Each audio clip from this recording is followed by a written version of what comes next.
నమస్కారం. సుఖీభవకు స్వాగతం. మన ఇంట్లో విద్యుత్ ప్రసారం చక్కగా ఉండాలంటే అందుకు వైర్లు బాగుండాలి. అంతేకాదు ఆ వైర్లు చుట్టూరా ఇన్సులేషన్ అనేది కూడా సరిగ్గా ఉండాలి. అప్పుడే ఎలాంటి అవరోధం లేకుండా కరెంటు చక్కగా ప్రసారం అవుతుంది. మన ఒంట్లోని నాడీ వ్యవస్థకి ఇదే సూత్రం వర్తిస్తుంది. మెదడు నుంచి శరీర అవయవాలకు సమాచారం చేరడానికి నాడీ వ్యవస్థే కీలకం. ఈ నాడులకు ఇన్సులేషన్ మాదిరిగానే మైలిన్ అనే పొర ఒక పూతలాగా రక్షణ కవచంగా ఉంటుంది.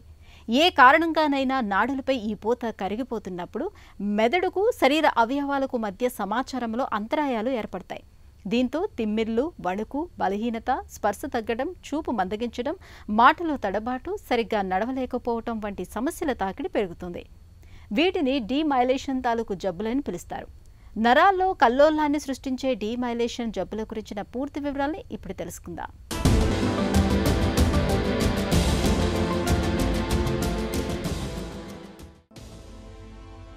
మన శరీరంలో నాడీ వ్యవస్థ రూపంలో ఒక అద్భుతమైన సమాచార వ్యవస్థ ఉంది.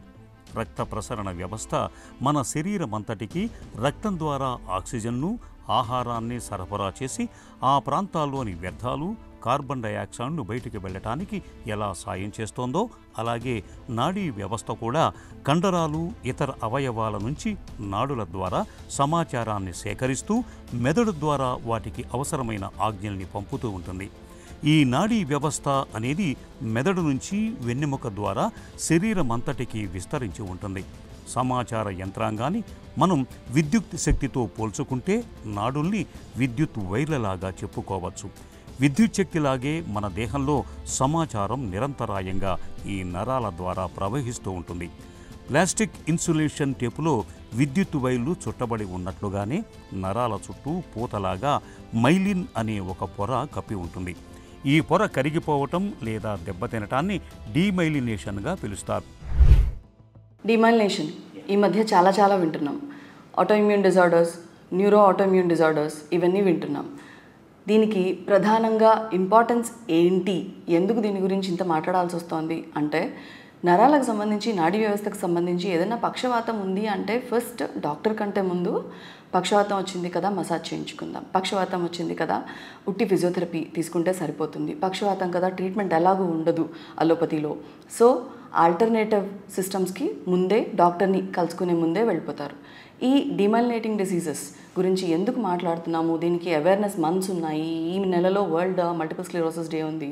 మార్చ్ ప్రతి సంవత్సరం ఎన్ఎంఓ అవేర్నెస్గా చెప్తాము. ఇదంతా ఎందుకు జరుగుతోంది, ఎందుకు జనాల్లోకి వెళ్ళాలి డిమైలినేటింగ్ డిసీజ్ అంటే, ఇది కంప్లీట్గా ట్రీటబుల్, పూర్తిగా ట్రీట్మెంట్ ఇవ్వగలం. మీరు ఎంత తొందరగా వస్తే అంత తొందరగా మనిషిని కంప్లీట్గా బెడ్ బౌండ్ అయిపోయాడు, గట్టిగా 2 రోజుల్లో కదలేని పరిస్థితికి వెళ్ళిపోయాడు. మామూలుగా నడుస్తున్నవాడు, చూడగలుగుతున్నవాడు 2 రోజుల్లో కళ్ళు పోయినాయి, లేకపోతే 2 రోజుల్లో బెడ్ మీద నుంచి ఒక అడుగు కూడా పక్కకి కదిలించలేకపోతున్నాడు, తన యూరిన్ దాని తర్వాత మోషన్ కూడా తన కంట్రోల్లో లేదు అన్న పేషెంట్ని కూడా గట్టిగా 5 రోజుల నుంచి 1 నెల లోపల కూడా మేము కంప్లీట్గా నార్మల్గా నడిపించగలిగే జబ్బులు ఇవన్నీ. సో దీని గురించి తెలుసుకోవడం అవసరం. అసలు డీమైలినేషన్ అంటే ఏంటి, ఏం జరుగుతుంది? నాడీ వ్యవస్థ 2గా డివైడ్ చేస్తాం. Central nervous system, peripheral nervous system. Central nervous system అంటే మెదడు, వెన్నుపాము, ఈ రెండింటికి కలిపి సెంట్రల్ నర్వస్ సిస్టమ్ అని చెప్తాం. పెరిఫరల్ నర్వస్ సిస్టమ్ అంటే ఏంటి అంటే, మెదడు నుంచి వచ్చే నరాలు కానీ, వెన్నుపూస నుంచి, వెన్నుపాము నుంచి వచ్చే నరాలు కానీ వాటిని పెరిఫరల్ నర్వస్ సిస్టమ్ అంటాం. ఈ నరాలు పోయే కొద్ది ప్లెక్సస్ నుంచి లాగా ఫామ్ అవుతాయి. వీటిని పెరిఫరల్ నర్వస్ సిస్టంలో ఇంక్లూడ్ చేస్తాం. ఈ నర్వ్ ఎక్కడున్నా, మెదడులో ఉన్నా, వెన్నుపాములో ఉన్నా, పెరిఫరల్ నర్వ్లో ఉన్నా, ఈ నరం చుట్టూతా ప్రతిదానికి కూడా ఒక మైలిన్ పొర ఉంటుంది. ఈ మైలిన్ పొర ఎందుకు ఇంపార్టెంట్ అంటే, మెదడు న్యూరోనల్ సిస్టమ్ మొత్తం కూడా కరెంట్స్ ద్వారానే పనిచేస్తుంది. ఒకదానితో ఒకటి కమ్యూనికేషన్, ఒకదానితో ఒకటి మాట్లాడుకునేది కరెంట్స్ ద్వారా. కరెంట్ మామూలుగా ఏదైనా వైర్ ద్వారా వెళ్తున్నప్పుడు దానికి చుట్టూతా ఇన్సులేషన్ ఎంత ఇంపార్టెంటో, నాడీ వ్యవస్థలో ఇలా పైనుంచి కిందకి కరెంట్స్ వస్తున్నప్పుడు, లోపల నరంలో కరెంట్ వెళ్తున్నప్పుడు ఆ కరెంట్ బయటికి పాకకుండా కరెక్ట్గా ఫాస్ట్గా దాని డెస్టినేషన్కి చేరడానికి, వేగంగా చేరడానికి ఈ మైలిన్ పొర అంతే ఇంపార్టెంట్. ఈ మైలిన్ పొర కరిగిపోవడాన్నే డీమైలినేషన్ అంటాం.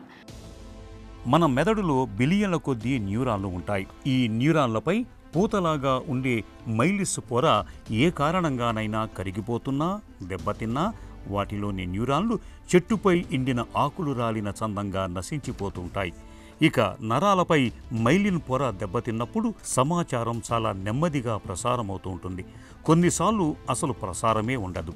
ఇలాంటప్పుడు దెబ్బతిన్న నరాలు, సేవలందించే శరీర భాగాల పనితీరు కూడా దెబ్బతింటుంది. నాడులపైన మైలిన్ పూత దెబ్బతినటానికి ఖచ్చితమైన కారణం ఏదీ ఇంతవరకు తెలియదు. ప్రధానంగా ఇదొక ఆటో ఇమ్యూన్ జబ్బు. నాడులపై రక్షణంగా ఉండే మైలిన్ పూతను మనలోని రోగ నిరోధక యంత్రాంగం పొరపాటుగా ధ్వంసం చేయడంతో multiple sclerosis, neuromyelitis optica, MOD వంటి సమస్యల తాకిడి మొదలవుతుంది. చిన్న వయసులో శరీరంలోకి ఏదైనా వైరస్ ప్రవేశించి ఆపై నిద్రాణంగా ఉండిపోయి తర్వాత ఎప్పుడో ఓ 40 ఏళ్ల వయసులోనూ ఆ వైరస్ క్రియాశీలమైనప్పుడు దాని మూలంగా నరాలపై మైలిన్ పొర క్రమంగా దెబ్బతినవచ్చని చెబుతారు నిపుణులు. కొన్ని డిసీజెస్లో మైలిన్ పొర ఫామ్ చేసే కణాలు ఉంటాయి బ్రెయిన్లో, వాటిని ఆలిగోడెండ్రోసైట్స్ అంటారు. దాని మీద ఒక ప్రోటీన్ ఉంటుంది. ఆ ప్రోటీన్కి అటాక్ చేస్తూ మన బాడీలోనే abnormal cells, abnormal antibodies form అవుతాయి. ఇదొక ఆటోఇమ్యూన్ డిసీజ్. ప్రతి ఆటోఇమ్యూన్ డిసీజ్లో జరిగేదే వీటిలో కూడా జరుగుతుంది. అంటే మన ఇమ్యూనిటీ మనకు హెల్ప్ చేయాలి, కానీ మన ఇమ్యూనిటీ అబ్నార్మల్గా పనిచేయడం వల్ల మన ఓన్ బాడీలో ఉన్న మన ఓన్ టిష్యూస్ మీద అటాక్ చేయడం వల్ల జరిగే ప్రక్రియనే ఆటోఇమ్యూన్ డిసీజ్ అంటాం. కొన్నింట్లో ఆస్ట్రోసైట్స్ అంటే ఏంటంటే ఇవి హెల్పర్ సెల్స్ అనమాట. ఈ మైలిన్తో పాటు చుట్టూతా ఉన్న బ్రెయిన్ న్యూరాన్స్కి కూడా రకరకాలుగా హెల్ప్ చేస్తాయి. వీటిలో నీరు పోవడం, బయటికి రావడం, వాటికి దాని తర్వాత ఈ చుట్టుపక్కల ఉన్న నరాలన్నింటికి ఆహారాన్ని అందించడం, అంటే న్యూట్రియంట్స్ని అందించడం, దీనికి తోడ్పడేది ఈ ఆస్ట్రోసైట్ మీద ఉన్న ఒక ప్రోటీన్కి దానికి యాంటీబాడీ ఫామ్ అవడం. సో 2 జబ్బులు యాంటీబాడీస్ వల్ల వస్తాయి. మూడోది డైరెక్ట్గా తెల్ల రక్త కణాలే ఈ మైలిన్ పొరని అటాక్ చేయడం. సో ఇలా తెల్ల రక్త కణాలు రకరకాల యాంటీబాడీస్ బ్లడ్లో ఫామ్ అవడం వల్ల అవి కూడా అబ్నార్మల్గా మన టిష్యూ మీదనే, మన బ్రెయిన్ టిష్యూ మీదనే పనిచేయడం వల్ల, అటాక్ చేయడం వల్ల వచ్చేవి ఈ డీమైలినేటింగ్ డిజార్డర్స్. దీనిలో మళ్ళీ ఏ భాగాలు ఇన్వాల్వ్ అవ్వచ్చు అంటే వీటన్నింటిలోని కామన్గా మనకి కనపడేది మెదడు, వెన్నుపూస, కంటికి సంబంధించిన నరం చాలా కామన్గా ఇన్వాల్వ్ అవుతాయి. దాంతోపాటు ముఖానికి సంబంధించిన ఫేషియల్ సెన్సేషన్, స్పర్శకి సంబంధించిన నరం ఇన్వాల్వ్ అవ్వచ్చు. లేకపోతే మాగ్ హెడ్ అంటే మాగ్ అసోసియేటెడ్ డిసీజ్లో పెరిఫరల్ నర్వ్ కూడా ఇన్వాల్వ్ కావచ్చు. లక్షణాలు ఎలా ఉంటాయి? మెదడుకు సంబంధించి ఇన్వాల్వ్ అయితే ఏ ఏరియాలో తేడా వస్తే దానికి సంబంధించి ఒకటి వీక్నెస్ రావచ్చు, చెయ్యి, కాలు, మాట, మూతి సట్టుపోవడం, ఇలాంటివి వీక్నెస్ రావచ్చు. డైరెక్ట్గా ఇది పక్షవాతం కాదు, అంటే బ్రెయిన్లో ఏదో క్లాట్ వచ్చింది దానివల్ల పక్షవాతం వచ్చింది, దానివల్ల ట్రీట్మెంట్ వేరు అన్నట్లు కాదు. ఇది డీమైలినేషన్ వల్ల వస్తుంది. అలా కాకుండా స్పర్శకు సంబంధించిన ఇన్వాల్వ్మెంట్ ఉన్నది అంటే కనుక ఒక సైడ్ అంతా తిమ్మిరి, మొద్దు, లేదు చేతుల్లో కాళ్ళల్లో తిమ్మిరి వచ్చేస్తుంది, లేదు ఒక చేతి వరకు కంప్లీట్గా వేళ్ల దగ్గర స్టార్ట్ అయింది, మొత్తం పెరుగుతూ వెళ్ళింది, ఒక వారంలో 10 రోజుల్లో చెయ్యి అంతా ఇన్వాల్వ్ అయింది, ఇప్పుడు ఫేస్ ఇన్వాల్వ్ అవుతుంది, ఇలా చెప్తారు. ఒకవేళ మెడ ఇలా వంచుతున్నప్పుడు, మెడ కదిలిస్తున్నప్పుడు జల్ మన కిందికి షాక్స్ రావడం, ఒక లెవెల్ తర్వాత షాక్స్ రావడం, MS హగ్ అంటాం. ఇందులో ఏమవుతుందంటే చెస్ట్ చుట్టూతా లేకపోతే ట్రంక్ అంటే బాడీ చుట్టూతా గట్టిగా కట్టేసినట్టు ఒక టైట్ బ్యాండ్ లాగా ఒక సెన్సేషన్ రావడం, ఇలాంటివి కనపడచ్చు. యూరిన్ కంట్రోల్ లేకపోవడం, మోషన్ కంట్రోల్ లేకపోవడం, పోయాలంటే కరెక్ట్గా పోయలేకపోవడం, ఆపాలంటే ఆపలేకపోవడం, ఇలాంటి సిమ్టమ్స్ కనపడతాయి. కంటికి సంబంధించిన నరం ఇన్వాల్వ్ అవుతుందంటే కంటి చూపు తగ్గడము, డబుల్గా కనపడము, కంటి మూమెంట్ అటు ఇటు మూమెంట్ మారిపోవడము, స్క్వింట్ లాగా కనిపించడము, మింగలేకపోవడము, ఇలాంటివి కూడా కనపడతాయి. ఇంకొకటి బ్యాలెన్స్కి సంబంధించిన విషయం. నడుస్తుంటే బ్యాలెన్స్ వెళ్ళిపోతుంది, ఒక సైడ్ తూగిపోతున్నాను, లేకపోతే 2 వైపులా తూగిపోతున్నాను, చేత్తో ఏదైనా పట్టుకోవాలంటే బ్యాలెన్స్ ఉండట్లేదు, క్లమ్జీగా ఉంటుంది, ఇలా నరాల పూత కరిగిపోవటం వల్ల తలెత్తే డీమైలేషన్ జబ్బులు అనేవి మహిళల్లో కాస్త ఎక్కువగా కనిపిస్తూ ఉంటాయి. ప్రధానంగా 15 నుంచి 60 ఏళ్ల మధ్య వయసు వారిలో మల్టిపుల్ స్క్లిరోసిస్, న్యూరోమైలైటిస్ ఆప్టికా, MOD వంటి జబ్బుల్ని ఎక్కువగా చూస్తూ ఉంటాం. అలాగే థైరాయిడ్, మధుమేహం, పొగ తాగే వారికి ఈ జబ్బుల తాకిడి ఎక్కువని చెబుతారు నిపుణులు. డీమైలేషన్ జబ్బుల గురించిన మరిన్ని వివరాలను ఇప్పుడు తెలుసుకుందాం. మెదడు, వెన్నెముకతో కూడిన కేంద్ర నాడీ వ్యవస్థను నిర్వీర్యం చేసేదే డీమైలినేషన్. దీని బారిన పడ్డప్పుడు మెదడు పంపించే ఆదేశాలను నాడీ వ్యవస్థ అనేది అవయవాలకు సరిగా ప్రసారం చేయలేదు. ఫలితంగా ఈ అవయవాల పనితీరు మందగిస్తుంది. నరాలపై పూత దెబ్బతినటం వల్ల తలెత్తే డీమైలినేషన్ తాలూకు లక్షణాలు ఒక్కొక్కరిలో ఒక్కోలా కనిపిస్తూ ఉంటాయి. నాడుల మీద ఉండే కవచం ఎక్కడ దెబ్బతిందన్న దాన్ని బట్టి లక్షణాలు గోచరిస్తూ ఉంటాయి. కాళ్ళు చేతుల్లో బలహీనత, అవి మొద్దుబారినట్టుగా ఉండటం, శరీరంలో ఒకవైపు మాత్రమే బలహీనంగా అనిపించటం, కంటి చూపు మందగించటం, కంటిని కదిలించినప్పుడు నొప్పిగా ఉండటం, ఒకే వస్తువు రెండుగా కనిపించటం, ఒళ్లంతా నొప్పులుగా ఉండటం, మెడను కదిలించినప్పుడు షాక్ కొట్టినట్లుగా అనిపించటం, మాటలోనూ నడకలోనూ తడబాటు, ఎప్పుడూ మగతగా ఉండటం, ఇలా అనేక లక్షణాలు కనిపిస్తూ ఉంటాయి. అయితే కొందరిలో ఈ లక్షణాలు కొంతకాలం కనిపించటం, తర్వాత మాయం కావటం జరుగుతూ ఉంటుంది. ఇక జబ్బు ముదురుతున్న కొద్దీ కండరాలు బిగుసుకుపోతూ ఉంటాయి. కదలికలు, నడక అనేవి అతి కష్టమైన వ్యవహారాలుగా మారిపోతుంటాయి. హిస్టరీ ఫస్ట్ అండ్ ఫార్మోస్ట్, ఎన్ని రోజుల్లో వచ్చింది, ఎలా వచ్చింది, దేని తర్వాత ఏది ఇన్వాల్వ్ అయింది, దాని తర్వాత ఎగ్జామినేషన్ చూసుకుంటాం. ఎగ్జామినేషన్ అంటే ఈ రకరకాల సిస్టమ్స్, ఇప్పుడు నేను చెప్పింది ఒకటి పిరమిడల్ సిస్టమ్, ఒకటి సెన్సరీ, ఒకటి సెరిబెల్లా సిస్టమ్, ఒకటి ఇలా రకరకాల సిస్టమ్స్ ఉంటాయి. ఈ సిస్టమ్స్ అన్నీ ఎక్కడెక్కడ, ఆప్టిక్ నర్వ్ ఇలాంటివన్నీ ఎక్కడెక్కడ ఇన్వాల్వ్ అవుతున్నాయో స్పష్టంగా చూసుకొని, అంటే మీరు చెప్పింది ఒకటైతే మాకు ఎగ్జామినేషన్లో ఇంకా వేరేవి కూడా యాడ్ అవుతాయి. చాలా సటిల్గా ఉన్నవి, చాలా మైల్డ్గా ఉన్నవి మీకు కనపడకపోవచ్చు, బట్ డాక్టర్కి చూడగానే తెలిసిపోతుంది. మీరు నడిచినప్పుడే చెప్పగలుగుతాం మీ ప్రాబ్లం ఎక్కడ వస్తుంది, ఏ లెవెల్లో వస్తుంది. సో ఒకసారి ఎగ్జామినేషన్ అయిపోయిన తర్వాత ఏ లెవెల్లో స్కాన్ చేసుకోవాలి, ఎక్కడ స్కాన్ చేసుకోవాలి, బ్రెయిన్ చేస్తామా, స్పైనల్ కార్డ్ చేస్తామా, లేకపోతే కంటి చుట్టూతా ఉండే సాకెట్, ఆర్బిట్ అంటాం, ఆర్బిట్ చూసుకుంటామా. First and foremost scan, MRI చూసుకున్న తర్వాత ఈ లీజన్స్ ఏ భాగాల్లో ఉన్నాయి, ఎన్ని ఉన్నాయి, ఎలా ఉంది, మార్ఫాలజీ ఎలా ఉంది, స్పైనల్ కార్డ్లో ఉన్న వాపు ఎలా ఉంది, వెన్ను పైన అంటే మెదడులో, చిన్న మెదడులో ఉన్న వాపులు ఎక్కడెక్కడ ఉన్నాయి, ఏ ఏరియాస్లో ఉన్నాయి, పెద్ద మెదడు ఫోర్ బ్రెయిన్ అంటాం, దానిలో ఉన్న వాపులు ఎక్కడ ఉన్నాయి, ఎంత చిన్నగా ఉన్నాయా, పెద్దగా ఉన్నాయా, ఫ్లఫీగా ఉన్నాయా, రకరకాల మార్ఫాలజీస్ని బట్టి ఈ జబ్బు క్లినికల్గా ఇది అని అనుకోవచ్చు. దాని తర్వాత ఇంకా నిర్ధారించుకోవడం కోసం వెన్నులోంచి సిఎస్ఎఫ్ ట్యాప్, వెన్ను పూసలోంచి ఏదైతే నీరు పైనుంచి కిందికి బ్రెయిన్లో ఫామ్ అయ్యి కిందికి ప్రవహిస్తుందో దాన్ని బయటికి తీసుకొని లంబార్ పంక్చర్ చేసి సిఎస్ఎఫ్ ఫ్లూయిడ్ ట్యాప్ చేసిన తర్వాత దానికి ఆలిగోక్లోనల్ బ్యాండ్స్ అని పంపిస్తాం. ఇవి కాకుండా బ్లడ్లో ఈ ప్రోటీన్స్ ఏవైతే అబ్నార్మల్ ప్రోటీన్స్ అని చెప్తున్నానో, ఆక్వాపోరన్ 4 యాంటీబాడీస్ కావచ్చు, లేకపోతే మాగ్ యాంటీబాడీస్ కావచ్చు, ఇలా రకరకాల యాంటీబాడీస్ ఉంటాయి. ఆ యాంటీబాడీస్ని పంపిస్తాం. కొన్నిసార్లు ఈ జబ్బుల్లో కంటి నరానికి సంబంధించి తేడా రావచ్చు, లేకపోతే చెవి నరానికి సంబంధించి సబ్ క్లినికల్గా అంటే మీకు తెలియకుండానే తేడాలు కనపడవచ్చు. సో అలాంటప్పుడు కంటి నరానికి సంబంధించి వినికిడికి సంబంధించిన నరాన్ని గురించి కొన్ని టెస్టులు ఉంటాయి. ముఖం తేడా వచ్చేస్తుంది, ఫేషియల్ స్పర్శ తేడా వస్తుంది, ఇలాంటి కేసెస్లో ఫేషియల్ కండక్షన్ లేకపోతే బ్లింక్ రిఫ్లెక్సెస్ ఇలాంటివి కూడా హెల్ప్ చేస్తాయి. ఇంకా ఇవోక్ పొటెన్షియల్స్ ఉంటాయి, ఎస్ఈపీస్, ఇలాంటివి కూడా వెన్నుపాము నుంచి ఏమన్నా సెన్సరీ ట్రాక్ట్ కింద నుంచి పైకి సెన్సేషన్ బ్రెయిన్కి అందిస్తున్న ట్రాక్ట్ ఏమన్నా అబ్నార్మల్ అవుతుందా, ఇలాంటివి చూసుకుంటాం. అన్నీ అందరికీ అవసరం పడవు. ఎంఆర్ఐలో క్లినికల్గా ప్లస్ ఎంఆర్ఐగా పక్కడగా డయాగ్నోసిస్ ఉందంటే ఇన్ని ఇన్వెస్టిగేషన్స్ అసలు అవసరం లేకుండా డైరెక్ట్గా డయాగ్నోసిస్ చెప్పగలుగుతాం. నరాలపై పూత కరిగిపోవటం కారణంగా తలెత్తే మల్టిపుల్ స్క్లీరోసిస్, న్యూరోమైలిటిస్, ఎంఓడి వంటి జబ్బుల నిర్ధారణకు ఒక ఖచ్చితమైన పరీక్ష అంటూ లేదు. నాడీ వ్యవస్థకు సంబంధించిన అన్ని రకాల పరీక్షల్ని చేయాల్సి ఉంటుంది. ముందుగా రక్త పరీక్షలు చేసి వాటిలో డీమైలినేషన్ తాలూకు ప్రోటీన్లు లేవని నిర్ధారణ చేసుకుంటారు. ఆ తర్వాత లంబార్ పంక్చర్ అంటే వెన్నెముక నుంచి ద్రవాన్ని సేకరించి ప్రయోగశాలలో పరీక్షిస్తారు. డీమైలినేషన్ తాలూకు జబ్బులు ఇన్ఫెక్షన్లతో ఏమైనా వచ్చాయా లేదా అన్నది ఈ పరీక్షలో తేలిపోతుంది. అలాగే నాడీ వ్యవస్థ నుంచి ప్రసారమయ్యే విద్యుత్ సంకేతాలు, వాటి ప్రతిస్పందనలను కూడా నమోదు చేస్తుంటాయి. నాడీ కణాల నుంచి స్పందనలు ఎంత వేగంగా కాళ్ళు, చేతుల వంటి అవయవాలకు చేరుతున్నాయో గమనిస్తారు. అలాగే అవసరాన్ని బట్టి కంటి నరం, ఫేషియల్ నర్వ్, బ్లింక్ రిఫ్లెక్షన్ టెస్టులు కూడా చేయాల్సి ఉంటుంది. ఇక చివరగా మెదడుకు, వెన్నెముకకు ఎంఆర్ఐ చేస్తూ ఉంటారు. ఈ పరీక్షల సాయంతో చాలా వరకు డీమైలినేషన్ జబ్బుల ఉనికి బయటపడుతుంది. ట్రీట్మెంట్లో 2 రకాలు ఉంటాయి. ఒకటి, ఇప్పుడు అటాక్ వచ్చింది, నాకు పారాలిసిస్ వచ్చింది, దీనికి ట్రీట్మెంట్ ఏంటి, ఇప్పటికిప్పుడు మీకు రెస్పాన్స్ రావడానికి ట్రీట్మెంట్ ఏంటి. సో అటాక్ని మేము రిలాప్స్ అంటాం. దీనికి ట్రీట్మెంట్ ఒక రకంగా ఉంటుంది. ప్రధానంగా మనం ఇచ్చేది హై డోస్ స్టీరాయిడ్స్ కానీ లేకపోతే ప్లాస్మా ఎక్స్చేంజ్. ప్లాస్మా ఎక్స్చేంజ్ అంటే రక్త మార్పిడి, డయాలసిస్ లాగా ఉంటుంది. ఏవైతే అబ్నార్మల్ ప్రోటీన్స్ ఉన్నాయో ఇవన్నీ కూడా ఫిల్టర్ అవుట్ చేయడానికి, వేగంగా ఫిల్టర్ అవుట్ చేయడానికి plasma exchange.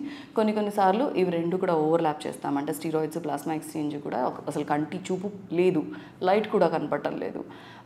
Day 1 almost end of day 1 ఒక మొదటి రోజే కంప్లీట్గా కంటి చూపు ఊరికే లైట్ మిణుకుమంటూ కనపడింది, మరుసటి రోజు అసలు కనపడడం లేదు. సో సివియర్ అటాక్, అగ్రెసివ్గా ట్రీట్ చేయాలి. So first steroids plus plasma exchange day 1 నుంచి కూడా కంబైన్ చేయాల్సిన అవసరం కనపడవచ్చు. నెంబర్ 2 ఇవి రెండు కాకుండా ఇమ్యునోగ్లోబులిన్స్ ఇవ్వచ్చు. కామన్గా ఆటోఇమ్యూన్ డిసీజెస్కి అక్యూట్ అటాక్లో ఏవైతే ట్రీట్మెంట్ ఆప్షన్స్ ఉంటాయో ఆ ట్రీట్మెంట్ ఆప్షన్స్ వీటికి కూడా సిమిలర్గానే ఉంటాయి. దీని తర్వాత వీటిలో ఉండే ఇంకొకటి ఏంటి అంటే మల్టిపుల్ స్క్లెరోసిస్ తీసుకుందాం. మల్టిపుల్ టైమ్స్ రిలాప్సెస్ రావచ్చు. రిలాప్స్ అంటే అటాక్. ఫస్ట్ అటాక్ కంటి చూపు తేడా వచ్చింది, రెండోసారి ఒకవైపు చేతికి మొద్దొచ్చింది, మూడోసారి నడుం దగ్గర టైట్గా బ్యాండ్ వేసినట్టు కనపడింది, నాలుగోసారి నడకే తేడా వచ్చేసింది. ఇలా ఒక్కొక్కసారి ఫ్యూ మంత్స్ నుంచి 1 సంవత్సరం 2 సంవత్సరాల గ్యాప్లో మల్టిపుల్ టైమ్స్ అటాక్స్ వస్తూ పోతూ ఉంటాయి. ప్రతిసారి అటాక్ నుంచి రిలీఫ్ కంప్లీట్గా ఉండదు. ఫస్ట్ టైం నాకు కంటి నరం తేడా వచ్చింది, చూపు పోయింది, చూపు వెంటనే వచ్చేసింది స్పాంటేనియస్గా, ట్రీట్మెంట్ కూడా లేకుండా వచ్చేసింది కదా. నాకు కలర్ ఏదైతే తేడా వచ్చిందో, కంటి చూపు ఏదైతే తేడా వచ్చిందో, ఇంకా ట్రీట్మెంట్ దగ్గరికి పోవడం ఎందుకు, కంటి డాక్టర్కో లేకపోతే నరాల డాక్టర్కో చూపించుకోవడం ఎందుకు అంటే ఇది ఫస్ట్ అటాక్ కావచ్చు. వీటన్నింటిలోని కూడా ఫస్ట్ అటాక్ కావచ్చు. ఎస్పెషల్లీ ఎంఎస్ స్పాంటేనియస్ రికవరీ వస్తుంది అంటే మేము ఫస్ట్ చూసుకునేది మల్టిపుల్ స్క్లెరోసిస్. ట్రీట్మెంట్ లేకుండా కూడా రికవరీ రావచ్చు. ఇట్ డజంట్ మీన్ రేపొద్దున 2 కాళ్ళు పడిపోయిన తర్వాత పరిగెత్తుకుంటూ అప్పటికి వస్తే ఈ లోపలే మీకు తెలియకుండా కూడా బ్రెయిన్లో చాలా లీజన్స్, ప్లాక్స్ అక్యుములేట్ అయిపోతాయి, పెరిగిపోతాయి, మీకు తెలియకుండా కూడా పెరిగిపోతాయి. సడన్గా వీక్నెస్ వచ్చినప్పుడు తీసుకొస్తే మాకు అంత లీజన్ బర్డన్ ఉన్నప్పుడు మీ డిసీజ్ కూడా మేము టైర్ 2, టైర్ 3 అంటే అగ్రెసివ్గా ట్రీట్మెంట్ స్టార్ట్ చేయాల్సి రావచ్చు. సెకండ్ పార్ట్ మల్టిపుల్ స్క్లెరోసిస్లో ఇంకొకటి ఏంటి అంటే మీకు అటాక్ రావడం పోవడం గురించి చెప్తూ పోతున్నా. అటాక్ ప్రివెన్షన్ కాబట్టి preventive strategy important. At the same time రెండోది ఏంటి అంటే ప్రోగ్రెసివ్ ఎంఎస్. మీకు మొదల నుంచే జబ్బు పెరుగుతూ ఒకదాని తర్వాత ఒకటి పెరుగుతూ వెళ్ళిపోవడం. ఫస్ట్ నాకు నడక క్లమ్జీగా ఉంది, కాలు ఈడ్చిన, దాని తర్వాత ఇంకొక 6 నెలలకి ఈ ఈడ్చడంతో పాటు కాళ్ళ మధ్య దూరం పెరిగిపోతుంది, బ్యాలెన్స్ ఏదో తేడా వస్తుంది, టర్న్ చేయలేకపోతున్నాను, టర్న్ చేస్తే తప్పటడుగు పడిపోతుంది. ఇంకొక 6 నెలలు అంటే సంవత్సరం ఫ్రమ్ ఆన్సెట్. సంవత్సరం తర్వాత నాకు అసలు నడవడానికి బ్యాలెన్స్ ఉండట్లేదు, ఏదో పట్టుకోవాలి అన్నట్టు నడుస్తున్నా. 2 సంవత్సరాల తర్వాత ఊత పట్టుకొని నడవాల్సి వస్తుంది. ఇది ఫస్ట్ నుంచి ప్రోగ్రెస్ అవుతూ పోతుంది. ఇది ఇంకొక వెరైటీ మల్టిపుల్ స్క్లెరోసిస్లో. అండ్ ప్రోగ్రెషన్ ఫస్ట్ ఇలా అటాక్ లాగా మొదలవ్వచ్చు, ఒక 2-3 అటాక్స్ రావచ్చు, దాని తర్వాత కూడా ఈ ప్రోగ్రెషన్ మెల్లమెల్లగా పెరుగుతూ పోవచ్చు. సో ఈ ప్రోగ్రెషన్ ఏదైతే ఉందో మేము ప్రెడిక్ట్ చేయలేం.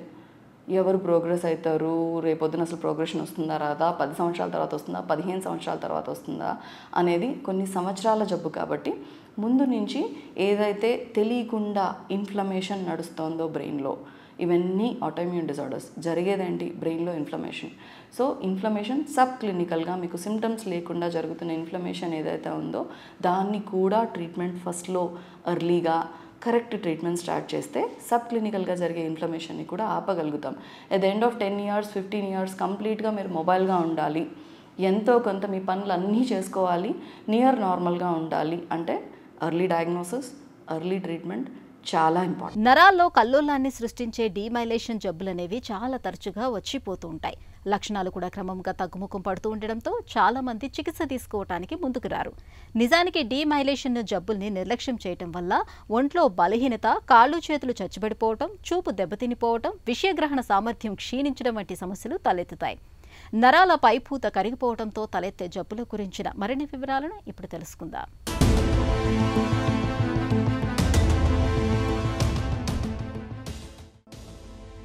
మల్టిపుల్ స్క్లెరోసిస్, న్యూరోమైలిటిస్ ఆప్టిగా, ఎంఓడి తరహా డీమైలినేషన్ జబ్బులకు శాశ్వత చికిత్స అంటూ ఏదీ లేదు. లక్షణాల తీవ్రతను బట్టి డాక్టర్లు చికిత్స చేస్తూ ఉంటారు. జబ్బుల ఉధృతి అప్పుడప్పుడు తీవ్రమవుతూ ఉంటుంది. ఈ రకమైన పరిస్థితిని అటాక్స్గా పిలుస్తారు. ఇలాంటప్పుడు స్టెరాయిడ్ మందులతో పాటు ప్లాస్మా మార్పిడిని, ఇమ్యునోగ్లోబులిన్ ఇంజెక్షన్లను చికిత్సగా అందిస్తూ ఉంటారు. ఈ చికిత్సల సాయంతో చాలా వరకు డీమైలినేషన్ జబ్బుల తాలూకు లక్షణాలు అదుపులోకి వస్తాయి. అయితే మందులతో పాటు మరోవైపు ఫిజియోథెరపీ కూడా తీసుకుంటే మంచి ఫలితం ఉంటుంది. ఫిజియోథెరపీ వ్యాయామాలతో కండరాలు, నరాలు బలపడే అవకాశం ఉంటుంది. ఇక డీమైలినేషన్ జబ్బుల నివారణకు పెద్దగా చేయగలిగిందేమీ ఉండదు. అటాక్స్ అనేవి ఒకసారి వచ్చాక మళ్లీ మళ్లీ వచ్చే అవకాశం ఉంటుంది. కాబట్టి జబ్బులు మొదలయ్యాక తరచుగా చికిత్స తీసుకుంటూ ఉండాలని చెబుతారు డాక్టర్లు. ఇవన్నీ ఆటోఇమ్యూన్ డిసీజెస్. వీటికి కారణాలు ఎలా ఉంటాయి? కొంత జెనెటిక్ ప్రీడిస్పోజిషన్, జన్యుపరంగా ఎంతో కొంత వీళ్ళు ప్రీడిస్పోజ్డ్, ఆ టెండెన్సీ ఉంటుంది. ఓకే, ఈ జీన్ పాజిటివ్ ఉంటే వీడికి ఎంఎస్ వచ్చేస్తుంది, ఈ జీన్ పాజిటివ్ ఉంటే వీడికి ఎన్ఎంఓ వచ్చేస్తుంది. అలా కాదు, ఈ మల్టిపుల్ జీన్స్లో అబ్నార్మల్ ఉంటే వాళ్ళల్లో ఇది వచ్చే అవకాశం ఉంటుంది, ప్రీడిస్పోజిషన్. దాని మీద ఎన్వైరన్మెంటల్ ఫ్యాక్టర్స్, కొన్ని వైరల్ ఇన్ఫెక్షన్స్, సే ఈప్స్టీన్ బార్ వైరస్ చాలా కామన్గా మాట్లాడుకునేది ఏంటంటే ఏటిపికల్ బ్యాక్టీరియా వైరల్ ఇన్ఫెక్షన్స్. వాటిలో ఈప్స్టీన్ బార్, హెర్పిస్, రకరకాల ఇన్ఫెక్షన్స్, ఇన్ఫ్లుయెన్జా, మీజిల్స్, ఈ ఇన్ఫెక్షన్స్ ట్రిగ్గర్ చేయొచ్చు. సో జెనెటికలీ ప్రీడిస్పోజ్డ్ ఇండివిజువల్లో ఏదైనా ఒక వైరల్ ఇన్ఫెక్షన్ వచ్చిన తర్వాత అన్మాస్క్ అవ్వచ్చు. కొన్ని పేషెంట్స్ని అసలు ఇన్ఫాక్ట్ మేము ఎంఎస్ ఎప్పుడో ఓ చిన్న కంటి నరం దగ్గర ఆప్టిక్ న్యూరైటిస్ 10 సంవత్సరాల క్రితం ప్రాబ్లం ఉంది, కోవిడ్ వచ్చింది. కోవిడ్ వచ్చిన తర్వాత ఒక నెలలో మళ్ళీ రెండో కంటి చూపు డౌన్ అయిపోతుంది. ఇలా చూసిన కేసెస్ కూడా ఉన్నాయి. అలా డార్మెంట్గా సైలెంట్గా ఉన్న జబ్బు సడన్గా ట్రిగ్గర్ అయింది ఒక వైరల్ ఇన్ఫెక్షన్ వచ్చిన తర్వాత. ఇలా కామన్గా కనబడతాయి. ఎన్వైరన్మెంటల్ ఫ్యాక్టర్స్ ఖచ్చితంగా ప్లే చేస్తాయి. జీన్స్, జెనెటిక్ ప్రీడిస్పోజిషన్ ప్లస్ ఇలాంటి ఇన్ఫెక్షన్స్. అండ్ వైటమిన్ డి కూడా చాలా ప్రొటెక్టివ్. నర్వ్కి సంబంధించి, న్యూరాలజీలో, బ్రెయిన్కి సంబంధించి, ఇట్లా నాడీ వ్యవస్థలో ఇన్ఫ్లమేషన్ని తగ్గించే వాటిలో వైటమిన్ డి ఒక ఇంపార్టెంట్ రోల్ తీసుకుంటుంది. సో వైటమిన్ డి డెఫిషియన్సీ కూడా యాడ్ ఆన్ చేస్తుంది. వైటమిన్ డి డెఫిషియన్సీ ఉంది కదా, ఇప్పుడు అందరిలో చూస్తున్నాం, almost everybody. So vitamin D deficiency ఉన్న వాళ్ళందరికీ వచ్చేస్తుందా అంటే కాదు. ఈ ఫ్యాక్టర్స్ అన్నీ కలిపే జెనెటికలీ ప్రీడిస్పోజ్డ్ ఇండివిజువల్, దాని మీద ఏదైనా ఇన్ఫెక్షన్, దాని మీద ఏదైనా డెఫిషియన్సీ, ఇలా అన్నీ ఒకదాని మీద ఒకటి యాడ్ అవుతేనే జబ్బు బయటపడుతుంది. అట్లీస్ట్ ఫస్ట్ అటాక్ రాకుండా జరగదు, సెకండ్ అటాక్ రాకుండా 100% ట్రీట్మెంట్తో చేయగలుగుతాం. నిండు జీవితాన్ని నిర్వీర్యం చేసే డీమైలినేషన్ జబ్బులకు శాశ్వత చికిత్స లేదు. కాబట్టి multiple sclerosis, neuromyelitis optica, MOD వంటి జబ్బుల్ని తొలి దశలోనే గుర్తించటం చాలా కీలకం. ముందుగానే గుర్తించి చికిత్స మొదలు పెడితే మంచి ఫలితాలు ఉంటాయి. ఇక నరాలపై మైలిన్ పొర మరింతగా దెబ్బతినకుండా క్రమం తప్పకుండా మందులు వాడుకోవాలి. Physiotherapy, muscle relaxants, corticosteroids, plasma మార్పిడి తదితర విధానాల సాయంతో ఇవాళ డీమైలినేషన్ జబ్బుల్ని చక్కగా అదుపులో ఉంచుకోవచ్చు. డి విటమిన్ లోపానికి నరాలపై పూత కరిగిపోవటానికి మధ్య సంబంధం ఉన్నట్లు పరిశోధనల్లో వెల్లడైంది. కాబట్టి డి విటమిన్ లోపం లేకుండా చూసుకోవాలి. జన్యుపరమైన ముప్పు ఉన్నవారికి ఈ జాగ్రత్త మరీ అవసరం. నరాల పైపూత కరిగిపోవటంతో తలెత్తే డీమైలేషన్ జబ్బులకు క్రమం తప్పకుండా చికిత్స తీసుకుంటూ ఉండాలి. లక్షణాల ఉధృతి పెరిగి అటాక్స్ వచ్చిన ప్రతిసారి ఎంతో కొంత నష్టం జరుగుతూ ఉంటుంది. అటాక్స్ అనేవి ఒక్కసారితో ఆగిపోవు, మళ్లీ మళ్లీ వస్తూ ఉంటాయి. కాబట్టి చికిత్స విషయంలో అశ్రద్ధ చేయకూడదు. మొదటిసారి వచ్చే అటాక్ని ఆపలేకపోవచ్చు, కానీ చికిత్స తీసుకోవటం వల్ల రెండోసారి డీమైలేషన్ జబ్బుల తాలూకు అటాక్స్ రాకుండా నివారించుకోవచ్చు.